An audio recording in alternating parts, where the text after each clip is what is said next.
Born in Berlin in 1883, German architect Walter Gropius is best known as the founder of the Bauhaus, one of the most celebrated schools of design, which operated in Berlin from 1919 to 1933.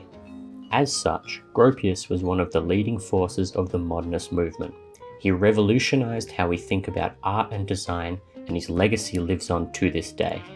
Gropius's training was short, just 4 semesters of architecture in Munich and Berlin before he left academia to join the office of architect and industrial designer Peter Buren, working alongside pioneer of modern architecture Le Corbusier.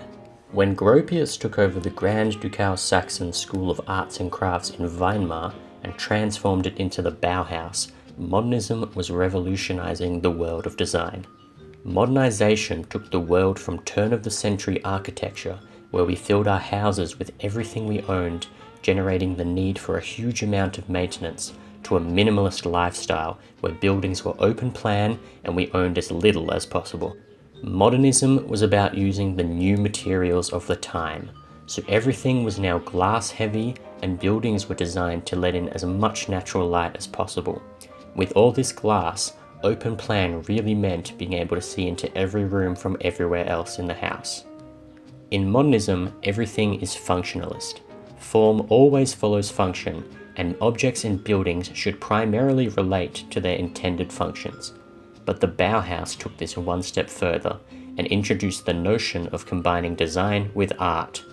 The modernism of the Bauhaus was all about making things that were functional and efficient, but also visually appealing. Walter Gropius's famous red chair is a clear example of this. Modernism was about using new and industrial materials. Typically, chairs went from being made out of a dozen or so separate pieces of wood to only a handful of components, as in the case of the Gropius chair.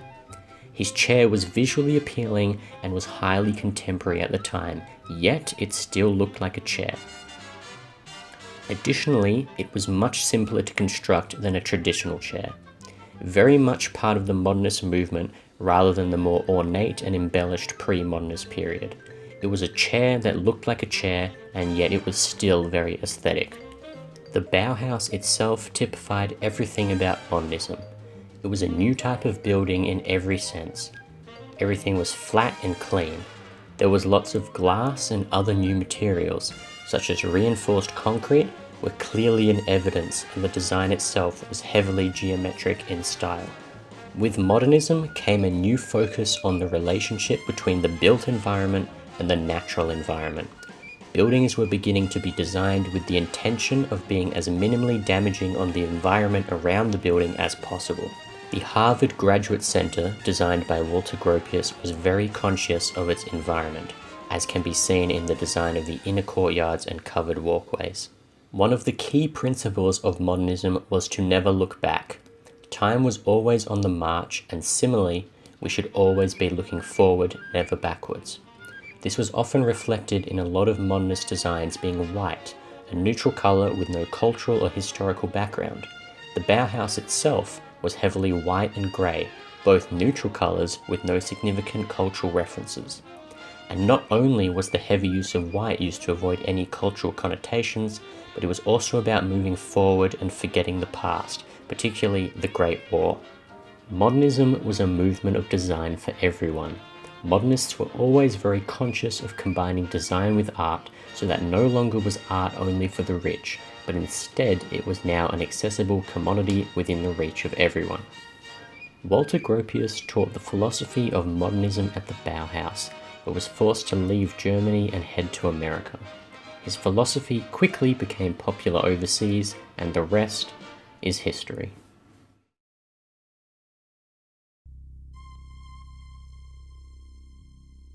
Born on Christmas Eve in Toronto in 1977, Japanese designer Oki Sato heads up the design firm Nendo.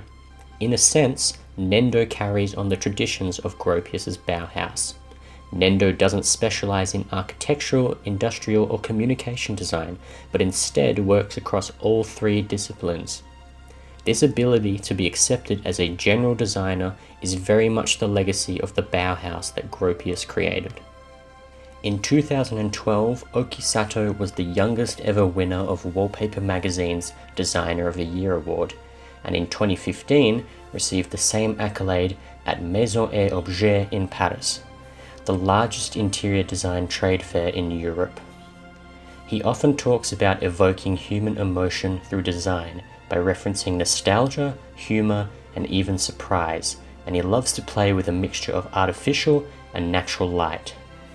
Design can move people, not only physically, but move people's emotions in a way. And when people start to move, the world changes in a way.